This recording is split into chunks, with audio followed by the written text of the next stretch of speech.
Gagawa tayo ng ice cream float. Yes, hindi lang Coke float ang gagawin natin dahil maraming drinks ang pwedeng i-pair sa ice cream. Summer na talaga, super init na. Pwede mo itong gawin sa bahay or pwedeng gawing summer negosyo. Ayan, so ito yung ating mga drinks. Syempre, meron tayong Coke. Ito yung magiging Coke float natin. Para naman sa ice cream, pwede kang bumili ng vanilla flavor na ice cream sa convenience store or sa grocery. Or pwede kang gumawa. Okay, gumawa ako. So, combination of all-purpose cream, condensed milk, and konting vanilla flavor.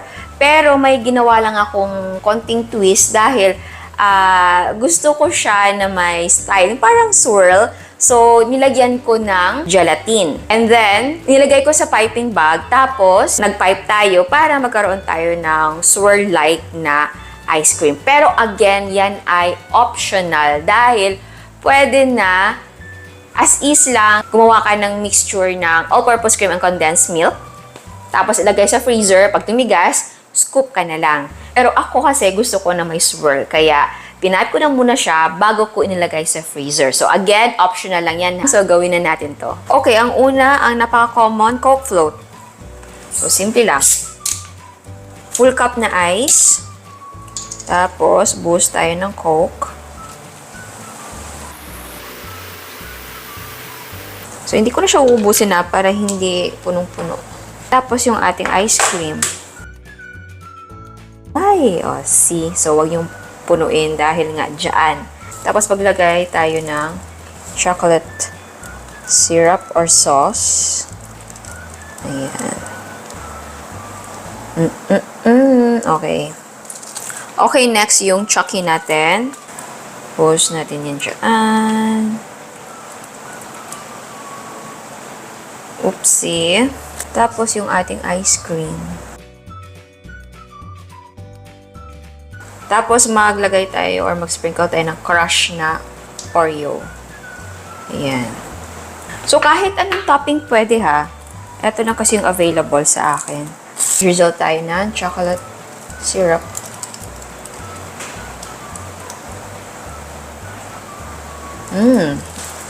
Next, Milo. Kung gusto nyo magtimpla ng Milo at Milo lang talaga yung gusto nyo i-serve, ay nako, pwede. Ayan, pour natin yan.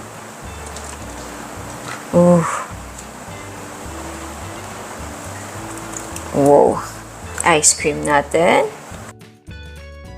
Mag-topping tayo ng crush na Oreo. Drizzle tayo ng chocolate syrup. Next, itong strawberry milk natin. Pour. Akala ko pink yung kulay. First time ko makatikim nito. Yeah, okay yan. Kahit ano kasi yung pinagkukuha ko dun sa grocery. Tapos, maglagay tayo ng strawberry syrup. Okay, yun. Kapag ganito ng mga drizzle, like, hindi yung drinks na ihahalo, topping talaga siya, ice cream, or sa mga pancake, mas maganda ito yung gamitin dahil thick siya. Okay, next, coffee. Kahit anong brand ng coffee pwede. May Nescafe nito. Okay. Drizzle tayo. And then crush Oreo. Okay, next, banana flavored milk. First time ko makita nito. Actually, bumili ako ng dalawa nito dahil gusto ko siyang tikman. Dahil natikman ko yung Korean na brand. Ayan. Tapos, lagyan din natin ng tsokolate. Lagyan na din natin para masaya. Okay, next, eto. Hindi ko pa ito natikman. Pour natin yan. Hindi siya malapot, no? Iba siya. Ice cream. Tsokolate. Crush na Oreo. Next, Dutch meal. Yogurt drink with strawberry juice. Sino ang my favorite nito? Taas ang kamay. Lagyan natin ng ice cream. Strawberry syrup again. Okay, next. Etong cream O na chocolate cookies and cream. First time ko din ito. So, maglagay na muna tayo dito ng crush na Oreo. Maglagay tayo. Hindi siya malapot, no? Same sila nung Cloud9. Lagay natin yung dyan. Chocolate syrup. Ayan. Oreo na crack lang. Ayan. Okay, next, carbonated na root beer. Okay. Ayan. Okay. Last but not the least, yung ating Jack Daniel na Coke. Ito, first time ko din ito matikman. Oops. Uy, yung amoy niya. Okay. Pour natin yan. Okay. Hindi natin nauubos yung isang can talaga, ha. May natitira. Ilang ml ba to? Oh, 320 ml. Oh, 320 din ito. Marami siya. Kasi yung baso natin ay 12 ounce lang ata ito. Dapat, kapag nag-serve ka talaga ng ganitong drinks, full cup na ice. Okay? At tapos, lagyan natin ng ice cream. Okay, yung ice cream natin ay parang konti lang. Okay, so, pwede nyo pang dagdagan yan. Okay, so tikman na natin. Ang gusto kong tikman, dahil naiintriga ako, ang Jack Daniels. Ayan. So, i-mix natin to. So, hindi ko na muna ini-mix dahil gusto kong tikman yung Jack Daniels talaga na with Coke. Actually, hindi ako nahilig sa pag-inom ng mga alcoholic na mga drinks ng kabataan ko. Ngayon, na adult, umiinom ako pero yung selective lang, yung kaya ng panlasa ko na hindi ako natatapangan. Okay, so tikman natin to.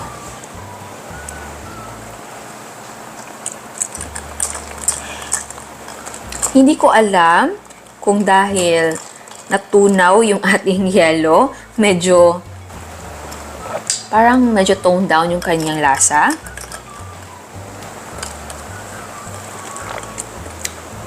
Okay lang, hindi naman siya, no? Ato-tolerate ko siya, kumbaga. Okay, so i-mix na natin to. Andun talaga yung lasa ng ng whiskey.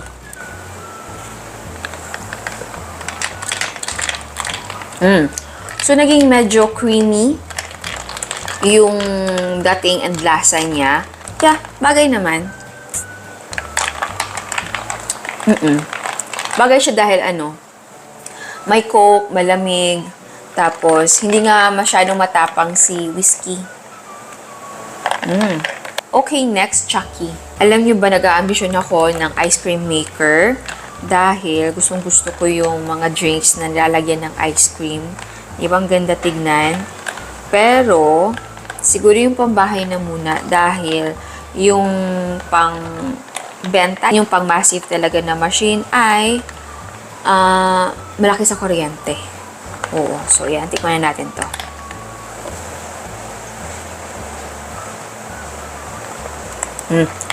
Siyempre, mas bagay din to. Dahil ice cream and Chuckie. Mas milkier, mas creamier. Okay. Ikang pumili ng... Hindi ko lang alam kung available pa yung klase na ice cream na sundae. Kasi before may nabibili ako, ang nakapangalan talaga sa tub ay ice cream sundae. Ganun. So, pwede nyo nang bilhin nyo. Pero kung wala, okay lang din na na regular na vanilla ice cream. Dahil iba din yung dating na lasa. Okay, next yung ating kape. Yung kopi ko. Okay, tikman na natin. Okay. Hindi ako mahilig sa kape. So, para sa akin, si kopi ko ay matapang for me. So, masarap na meron siyang dagdag na ice cream dahil matamis, milky, at creamier siya. So, yes.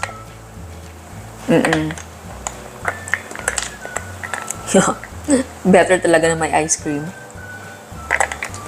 And, okay ha, kung hindi kayo makahanap or kung gusto nyo na powder na coffee ang gamitin, pwede Yes po, magtimpla kayo ng paborito nyong kape at lagyan nyo ng ice cream. So yes, pareho din yan. So ayan, sana nagustuhan nyo ang recipe natin ngayon. Ciao! At sa mga hindi pa nakasubscribe, please subscribe sa ating YouTube channel and please click the notification bell and please click all para ma-notify kayo sa lahat ng uploads. And please don't forget to like our Facebook page and follow us on Instagram. Thank you!